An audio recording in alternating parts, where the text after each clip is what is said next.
Ойлашның қалпығыны тәтір кивағалла. Abdori Cassini.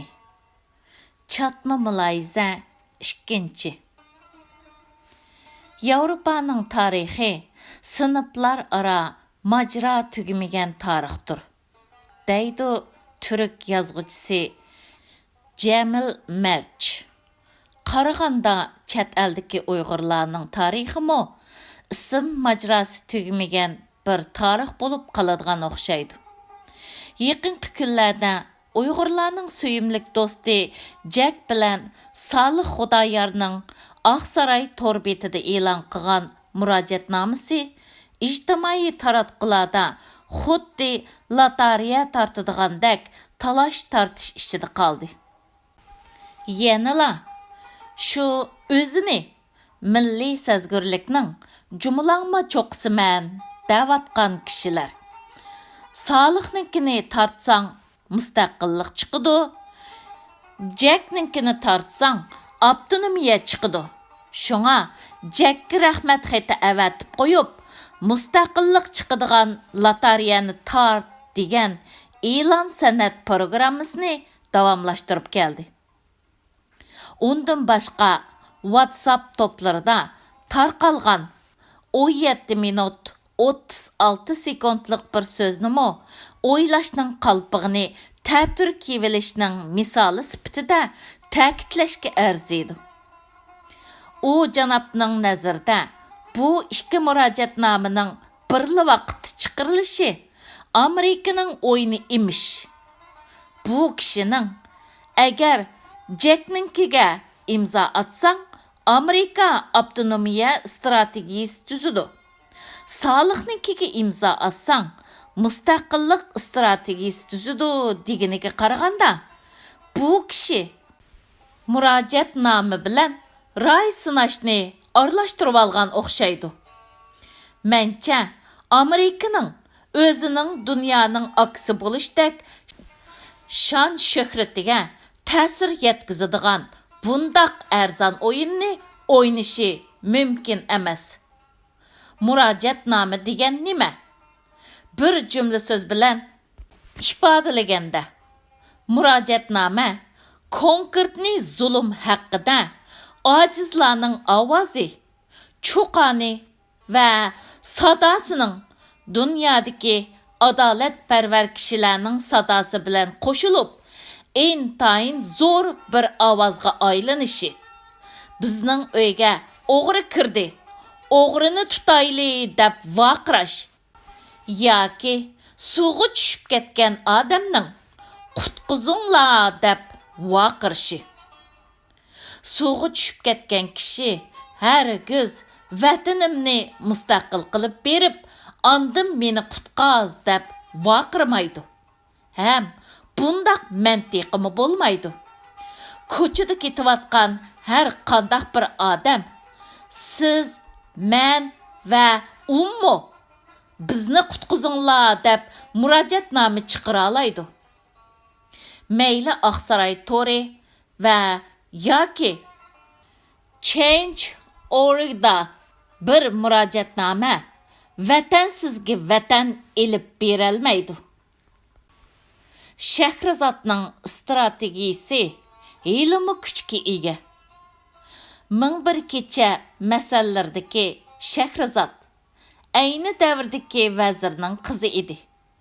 Shu davrning zolim podshosi Shahriyor o'z xotini tarafidan aldangandan keyin bu alamga chidamay, davlatidagi barliq to'y qilish yeshiga yetgan qizlar va o'zining ko'zi tushgan ayollarni bir kecha xotin qilgandan keyin sahar kun chiqish bilan tang o'ltirishni amr qiladi. Ayollarga qartilgan bu qirg'inchilikni hech kim to'xtatolmaydi. Davlat ichi vahimaga cho'kidi. Ana shundoq millatning hayot mamoti qil ustida turayotgan bir paytda Shahrizod o'zining zolim podsho Shahriyorga bir kech xotin bo'lishni xohlaydiganligi va öz dövlətidəki xotin qızlarni ölümdən qutuldurup qelish üçün qo'lidan kelgan tirishchanliklarni ko'rsatadiganligini vazir dadisiga aytidi. Shundoq qilib Shahrizod podshohga xotin bo'lishga boshlaydi. Shahrizod bir yoqdan podshohning og'ziga chilan xormalarni selib, bir yoqdan masal anglitishni boshlaydi.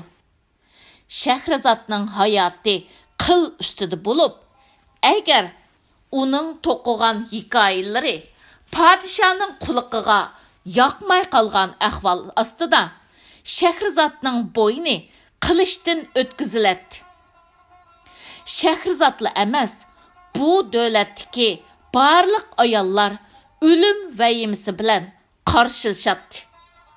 Shunga Shahrizod bütün aql idrikini ishqa silib, nihoyatda ehtiyotchanlik bilan intayin ta'sirlik va qoyil qilarlik hikoya masalalarni anglitishi, tong sahar kun chiqish bilan podshoh bu hikoyaning davomi qandaqdir degan qiziqish bilan yana Shahrizodga bir kunlik hayot baxsh etishi, ya'ni to'g'risi bütün mamlakatdagi ayollarning umrini bir kun bo'lsa-mu orqaga so'rishi kerak edi.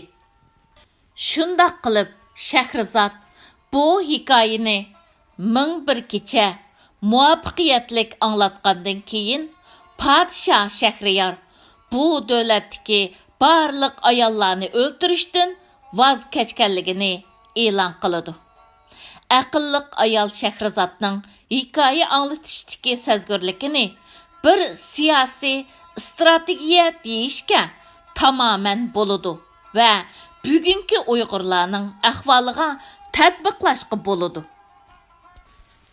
Navbatdagi urushqoq Uyg'urlar o'zining hikoyasini xuddi Shahrizoddek dunyoga aql idrak bilan qoyil qilarlik anglitishni bilishi kerak. Ba'zida bir qadam oldiga menishi, ba'zida bir qadam orqaga chekinishi, ba'zida Shinjong, ba'zida Sharq Turkiston, ba'zida mustaqillik, ba'zida o'z taqdirini o'zi belgilash ko'zirini ishiltish kerak.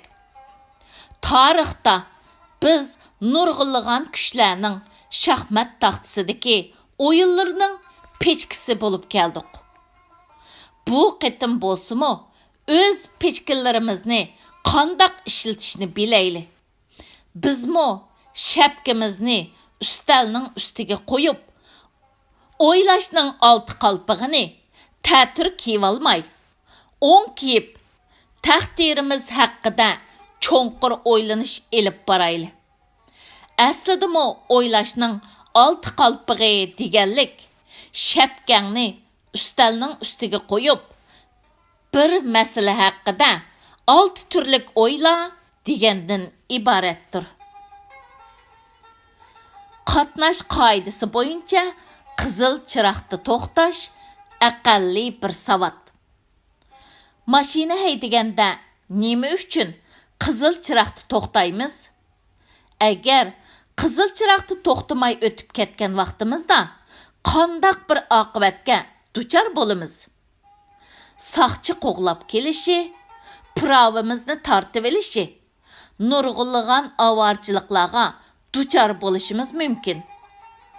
Qizil chiroqdan o'tib ketmoqchi bo'lgan vaqtimizda o'tish buyrug'i berilgan, ya'ni yeshil chiroq yiqilgan taraf mashinamizni so'qib, bizni o'ltirib qo'yishi mumkin. Bu chaqda hech kim qizil chiroqda to'xtamay o'lib ketgan odamga esdashlik qilmaydi, balki nafratlanadi. Bundaq kishilar mas'uliyatsiz, beparvo, qopoq bosh deb qaraladi. Islom dinimizdami qizil chiroqdan o'tib ketib o'lgan kishini o'zini o'ltirib olgan deb qaraydi. Dünya siyosatining yo'llaridami qizil chiroqlar mavjud.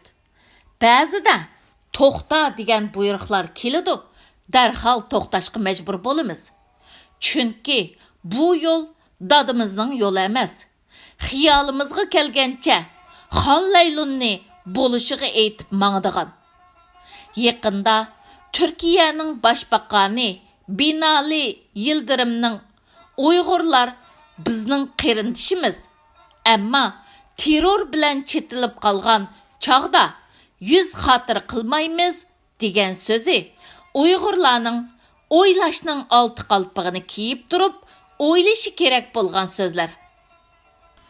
Xitoy uchun Uyg'urlarning mustaqillik uchun bosgan har qandaq bir qadami terrorlik deb ataladi.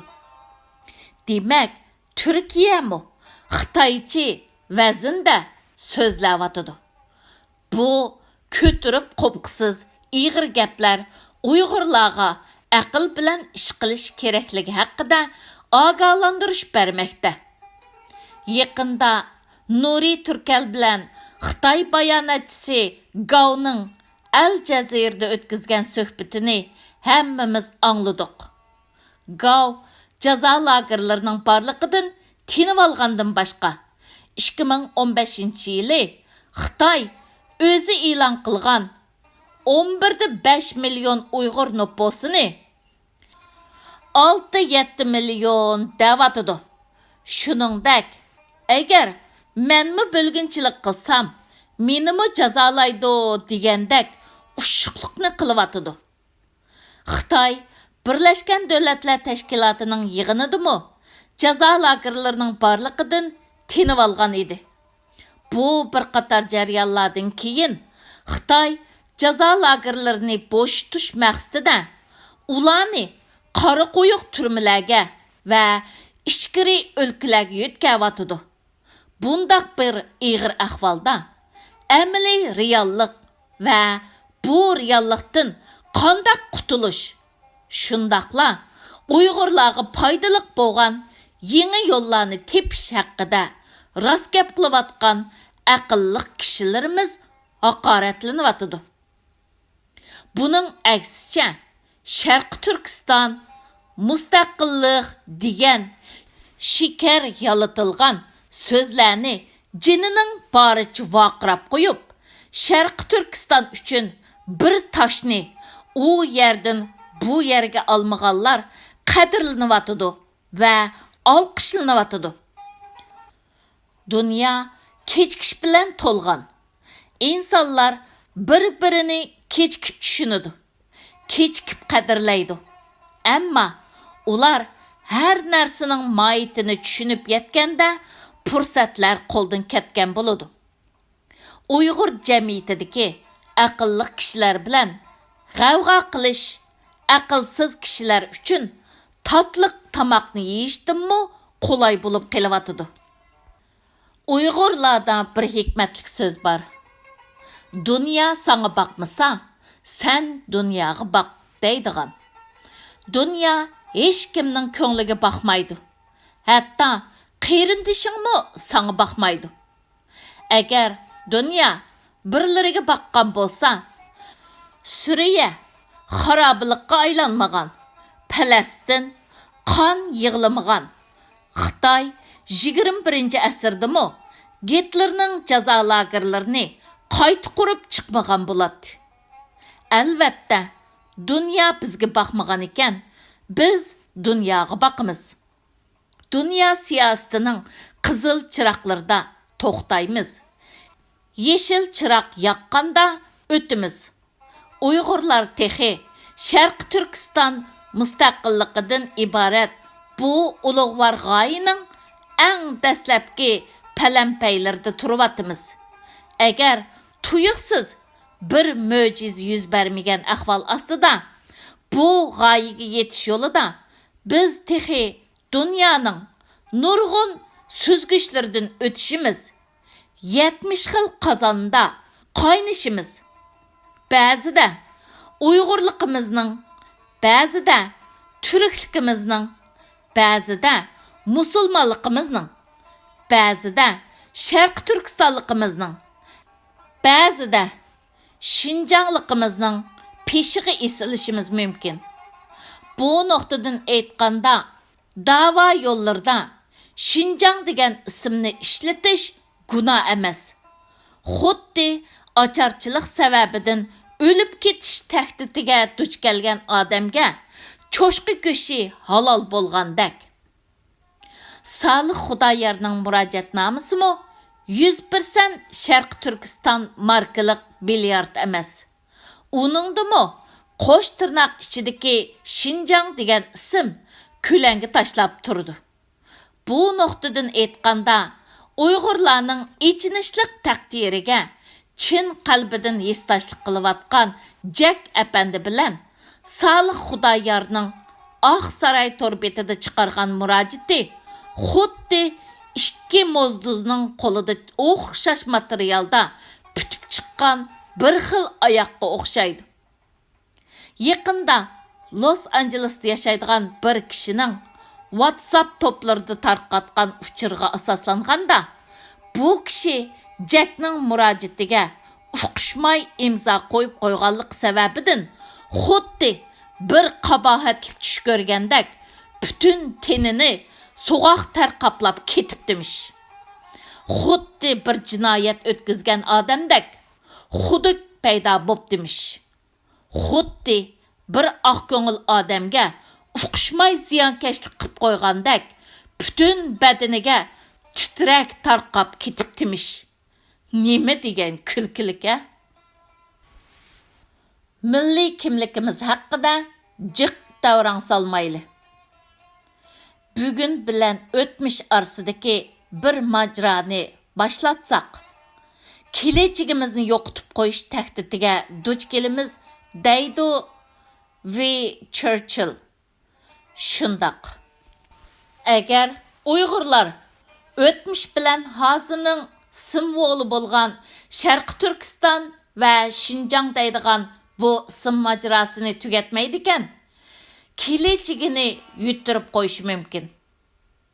Millatimiz Uyg'ur, dushmanimiz Xitoy, dinimiz Islom, vatanimiz Sharqi Turkiston.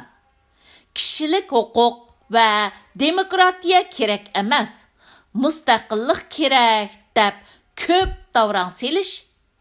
Ismim Mehmet, dushmanim Samat, bankada munchilik pulim bor, pasport nomerim mandaq, banka nomerim andaq degan shaxsiy uchurlarni lozing qilib yezib, shaharning markaziga esib qo'yganga o'xshaydi. Undaqda siz o'zingizning shaxsiy uchurlarini o'ng'ayli boshqalarga oshkorlab etamsiz. Bundaq oilaviy shaxsiy uchurni hamma kishiga davrang selib yurgan kishiga boshqalar qandoq baho berdi? Orqangizdan nodon deb masxir qilib kuladigu deyman. Millatmi albatta oilaning cho'ngaytilgan ko'rinishi. Milliy taqdirimiz barg'ancha o'xshib ketayotgan yahudilar o'zining qaysi dinga e'tiqod qiladiganligi, millatining yahudi ekanligi, qaysi tilda so'zlashadiganligi, tarixi qatorliqlarni intayin maxfiy tutgan. Ammo intayin mukammal yer osti tashkilotlarini qurib, ibodatlarni qilib, ona til, tarix maktablarini ichib, qachondir bir kun quriladigan Yahudi davlatining tayyorligini puxta qilgan. Shunga Yahudilar Yerusalimga qaytib, Isroil davlatini qurib chiqqanda hech tamtirab qolmagan. Bundaq bir buyuk xizmat, vatanga bo'lgan cho'nqur muhabbat, umid va sadoqat bilan amalga oshidi. Ko'klarga taqashgan egiz imoratlar jidal majra bilan emas, bir kesakdan sabr taqat bilan tuzish natijasida amalga oshidi.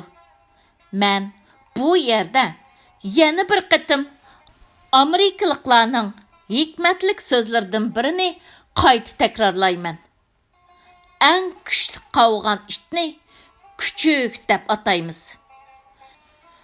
Men o'lgandan keyin bir-biringlarning bo'ynini chanaydigan ahvolga tushib qolmanglar, deydi Muhammad alayhissalom musulmonlarga vasiyat qoldirib. tugidi.